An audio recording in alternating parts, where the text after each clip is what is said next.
Hello, everyone, and welcome to our channel. I'm Mark, And I'm Rob. and today we're going to talk about Skip Clueless, Bayless, and his take on Caitlin Clark. And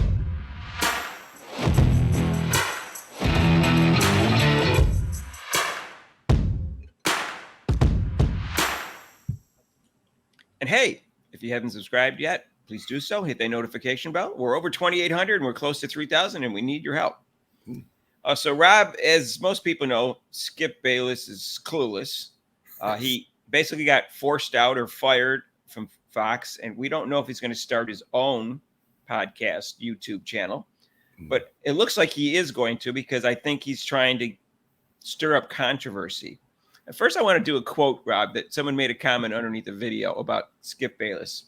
He said, "The only thing dumber than a Skip Bayless opinion is the opinion of someone who says, I'm going to hold off on giving my opinion on this until I hear what Skip Bayless has to say on this matter."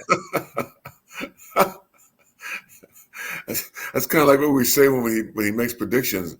Like, wait, I'm going to wait until what Skip Bayless says, then I'll make my prediction. And then I'll say just the opposite. No, or just the opposite on the his opinion on somebody's abilities. Right. With Charles Barkley and Stephen A. Smith, I wait to see what they predict in basketball, and then I predict actually the opposite. Right. Exactly. So, anyways, Rob and I have no respect for Skip Bayless. He gets fixated on one thing about a person and then overrates and underrates them. And he has his favorites, and so he wants to put down the second best person just because he's happy. He wants his favorites to like him or something. I don't know. He's got this weird thing. He's got some psychological issues, obviously. So his latest take is on Caitlin Clark, because recently Caitlin Clark was asked about the assists, and she said, "Sometimes I lose sight of the basket," meaning she's not looking to shoot right now. She's looking to pass, right, because she wants to make her teammates better, and she trusts her teammates. right. And her three-point shot is off a little bit, and as we know, the offense is not conducive to her style because they never run any plays for her, or they don't even throw any picks or screens or double screens for her to set up. So she has to create all her own shots, which makes it harder. Her shooting percentage has gone down, and she's tired physically and mentally. So her shooting percentage has gone down for those reasons too. And he admitted that there's a lot of pressure on her. And he said at times she has crumbled under the weight, which I don't blame her. And then he said she quickly realized she can be more consistently spectacular, more consistently live up to her billing, her expectations as a passer than a shooter. Now, Rob, I don't think that's the case. No. I think in the last, 3 to 6 games, three-point shot's been off. In fact, he even pointed out, in the last 7 games, she's 26%. Right. But she was shooting okay before that in her three-point shot. It wasn't consistent. So I don't think that's what happened. I think that's a recent thing. Her three-point shooting's been off. Well, he was saying how she switched from being Steph Curry to John Stockton.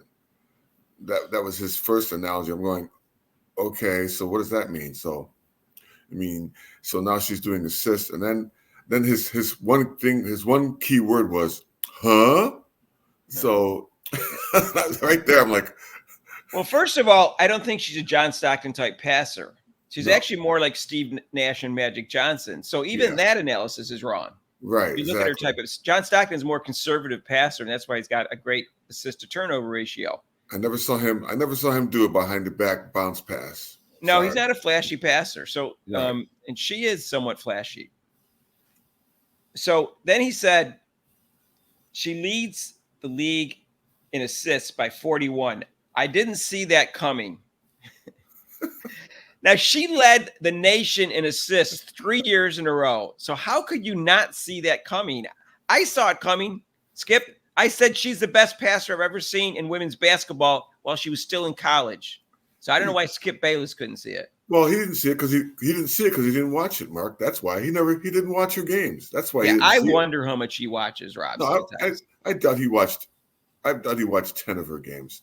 I doubt it very much. I think he watched the NCAA tournament. That was it, and then he drew conclusions. But still, even then, Mark. They flashed the assist and stuff like that during the tournament. So and then he could watch her during the tournament pass the ball. Then he went on to say she will try just about any pass, anywhere, at any time. She will try to thread any needle to create a viral highlight so she can live up to her billing. So that's what she's making difficult passes to live up to her billing because her 3-point shot is off. Is apparently what he's saying. He didn't specifically say that second half, but that's what he's implying. Because her 3-point shot is not landing, she's making these difficult passes to live up to her billing, which she's always made those, Rob, Right. in college too. I mean, and then the difficult passes. It's not like, I mean, she'll have like one or two really difficult passes, but I mean, most of her passes are normal, like a really nice hard one-handed bounce pass, or look down the court and the throw it over her head to a player going down the court for a layup. So it's not like she's trying to do all these fancy Harlem Globetrotter type passes. And then those passes that she makes, they're accurate. The person usually scores. Yeah, I don't think it's as extreme as what he makes it sound, Rob. That's for sure. No. Then, of course, he talked about the turnovers. And then he said, nobody talks about it because she's the golden child. Everybody talks about it. Even people who are fans of her talk about it. Right. So that's silly. So I don't know where he got that from. But then he said he was shocked and disappointed she didn't enter the 3-point contest. He wanted her to say, okay, I want her to be, I got now. Like, that's what I got now. And said, instead of respecting the fact that she was exhausted, her 3-point shot was off, she actually said, I've never done a 3-point shooting contest. I've never shot the ball off the rack before. He goes, shooters are shooters. It's so easy. That's silly. Why should she go and embarrass herself? And why not just take a break and do it next year, Rob? Right. And that's what I mean. What was the big deal about a 3-point contest in an All-Star game? And then if you didn't participate, then then something must be wrong with you, or what is your problem? Why aren't you out there? Because I don't feel like it. How's that? Is that okay with you? I wouldn't enter a contest I'm not ready for. Yeah. She didn't have time to practice. She had a game like right a couple days before that. And then when did she have time to practice? She had practice for the All-Star game too that day.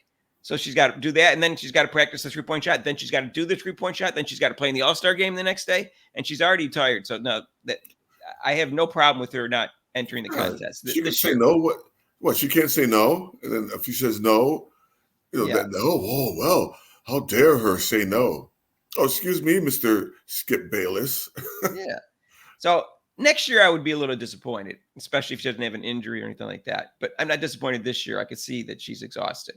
Next year she won't have played a year straight. You know what I mean? So I completely disagree with him on that. Yeah. What's the big deal with this contest? So he goes on to say, I lost a little respect for Caitlin Clark.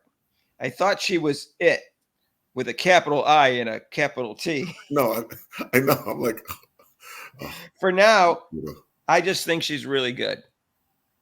That's it. He thinks Angel Reese is great, though. Now he has this thing where he gets going for one person and starts to have to put the other person down for some reason. I don't know why he thinks he has to do that, but I think he also he knows that Caitlin Clark is very popular and people are saying how great she's playing right now. So he wants to stir up controversy because I think he wants to start his own channel.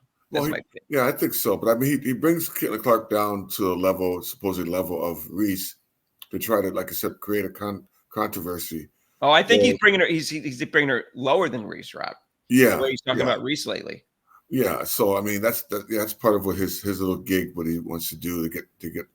You already see people watching, whatever. So I mean, but still, I don't understand his take on it. I mean, he's like he's trying to be the father. Oh, I'm disappointed in you. Oh, I can't believe you didn't. I'm very disappointed in you, Caitlin. I can't believe you didn't do a 3-point shot and your 3 points and your turnovers, 58 turnovers. You have the most in the league.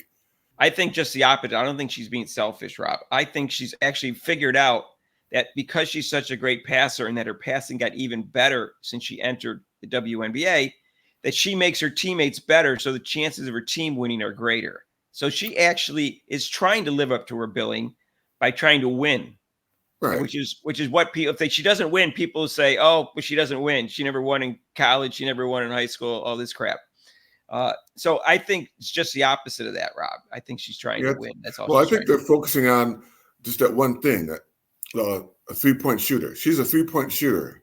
That's what they're focusing on. They totally disregarded that Overall, she's a great passer. They overlooked Right. that completely.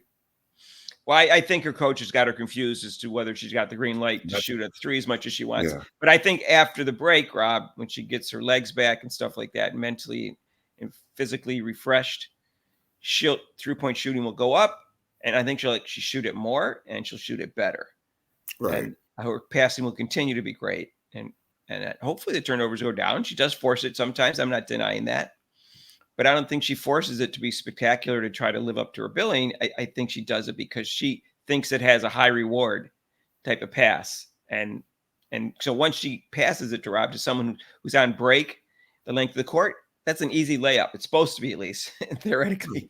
Yeah, Or even in the supposedly, post, yeah. sometimes they have the person beat in the post, and that's an easy layup. That is a lot more valuable than a pass to just someone sitting at 3-point shot. He didn't take into consideration also at the beginning of the year when she was double teamed. And then, like I said, with the teammates getting used to her passes, and then the way that they rate, I don't know the statistics with the passes, where if the person misses the ball that she passes it to and it goes out of bounds off of them, that's a turnover on her. I'm like, no, that doesn't make sense. So No, he said that you'd almost have to have tried to have that many turnovers. In fact, Robbie said, yeah, I did. Yeah, I remember. and Like, he didn't mention any of that as a reason for why some of the turnovers are as high as they are. he was saying that she was actually giving the ball away to them. Right. Right. Oh, goodness. Anyways, the turnover is only like -1 point. An assist, because the person scored the basket, is actually worth 2 points, sometimes 3. Mm. So an assist, because that's in general, a team scores 1 point per possession. So a turnover only costs you 1 point, while an assist gets you 2. Did he So that, mention? I guess he didn't watch the All-Star game either when she tied the rookie record for assists. I guess I don't know. no, he talked about the All-Star game. He didn't mention the 10 assists, which No, was he a rookie didn't. record, 1 off the All-Star record, and 4 of which were spectacular. And in Right. general, it was really no turnovers, even though she was credited with 2 turnovers. One was a Exactly. shot clock violation, which is not a turnover anymore. It used to be. It was at the end. Whoever had the ball at the end of the possession was supposed to. And another one where she passed it. It wasn't a very good pass, but they never got possession. The other team never got a possession. So it shouldn't have been a turnover. They were both marked improperly. So she had Right. 10 assists with 9 players she never played with before, and no turnovers, and 4 spectacular. He didn't mention that at all. All he No, mentioned was the that's what I'm fact that saying. she was 0 for 7 at threes, which was true. And it's true that Yeah. her 3-point shot is off. So I don't know, Rob. So it's Skip Clueless. So what do you expect? Yeah. I expected this, and Rob, if this continues, I will be more and more convinced he's not going to retire and he's going to have his own channel. I think so. He's going to have his own Right. team. You know, he So, wants he wants to be out there still. So so if you need ideas for videos, I guess he's going to give them to us. thank you. So we should be tipping our hat to. Thank you, Skip. All right, well, let us know what you think. I guess I shouldn't even take him seriously, Nah. but he gets paid $8 million a year to have bad opinions. What kind of world is this? Well, I know. I could do that. Stephen A. Smith gets paid $10 million a year to have almost as bad opinion as Skip Bayless. I could totally do that. All right, Rob could do that. How many down below? Let me know down below. You think Rob's opinions are worth more than 10 million? If mine are worth more than Mark, 10 I'll million. take $1 million. I don't care, man. A million's enough for Rob. Okay, all right, we'll work on that. Well, the only way we can do that is if we get more subscribers. Yeah. And more views. So if you haven't subscribed yet, please do so. Hit that notification bell when you do. And hey, please share our videos with other people and please ask them to subscribe. Anyways, if you like this video, hit the like button.